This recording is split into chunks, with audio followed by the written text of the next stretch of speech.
En el inicio del siglo XIX, después de casi 300 años de colonización, aparecen las primeras manifestaciones del pensamiento liberal en Nueva España.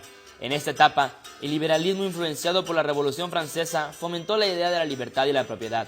De ahí que a esta época se le conoce como liberalismo económico y social, y es la motivación que llevó a Hidalgo a la lucha por conseguir la independencia, por dotar al hombre de libertad, dignidad e identidad. Después de la guerra, había que pacificar y organizar políticamente la nueva nación, instituyéndose una república representativa siguiendo los principios generales de la Constitución de Cádiz de 1812. De esta manera, en octubre de 1824, después de fuertes debates, se adopta un sistema federal y se jura la Constitución que termina con la monarquía. En ella, se reconoció a la nueva nación mexicana como el resultado de la asociación de las provincias de la Nueva España a través del Pacto Federal de la Anáhuac y mantenía vigente el principio de división de poderes en legislativo, judicial y ejecutivo. No obstante, desde la segunda década y hasta la mitad del siglo XIX, grupos de conservadores y que impulsaban un gobierno centralista emprenden guerras e invasiones extranjeras con la finalidad de reconquistar el territorio y recuperar el control del país. El poder político del país seguía en manos del ejército y del clero, por lo que en este periodo de la vida nacional se emprende una serie de luchas para conseguir que las ideas liberalistas queden plasmadas en la Constitución de 1857 y las reformas juaristas, logrando la disminución de los poderes del clero, la desamortización de los bienes de la Iglesia, hacer civil el matrimonio, nacimiento y muerte, y dotar de supremacía al Estado, llegando en esos momentos a la plenitud del liberalismo en México.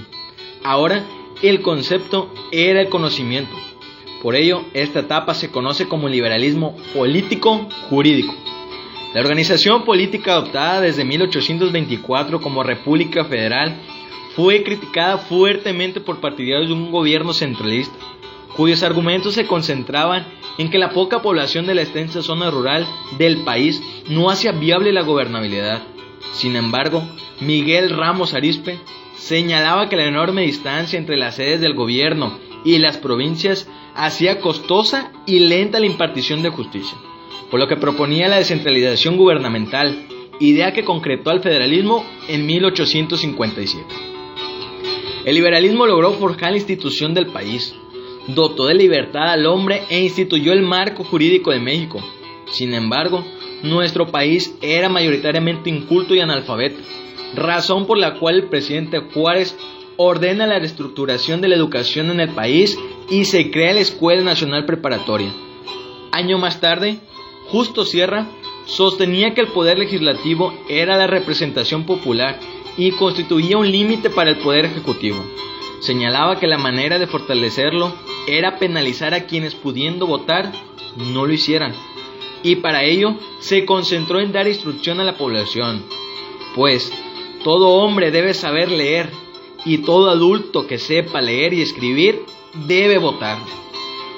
Esta época de orden y progreso es encabezada por Porfirio Díaz, en la que el país alcanzó niveles de desarrollo imaginables.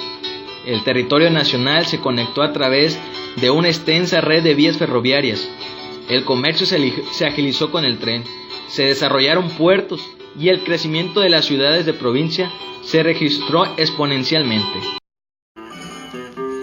Sin embargo, la política del gobierno de Díaz terminó por ser aprovechada por las clases pudientes, marcando aún más la desigualdad social. El autoritarismo y el excesivo tiempo en el poder por parte de Díaz fueron los elementos con los que él mismo cavó su propia tumba. Ricardo Flores Magón, a través de su periódico Regeneración, comenzó a criticar el gobierno despótico de Díaz. Por otro lado, Francisco I. Madero empezó a convencer y organizar a la población para derrocar la dictadura del general Porfirio Díaz, mediante una elección libre y democrática, elección a la que nunca llegó, porque el mismo general Díaz lo mandó a encarcelar.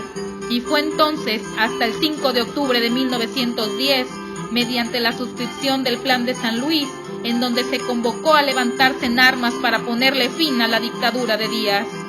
Levantamiento que empezó el 20 de noviembre de ese año, al cual se unieron grandes líderes campesinos como Emiliano Zapata, Francisco Villa y Pascual Orozco. Los resultados de esta lucha se materializaron en el reparto de tierras mediante la creación de los ejidos, el reconocimiento de los derechos laborales, la expansión de los servicios de salud y educación, iniciando con ello la construcción de un país de instituciones, el México posrevolucionario, el México moderno.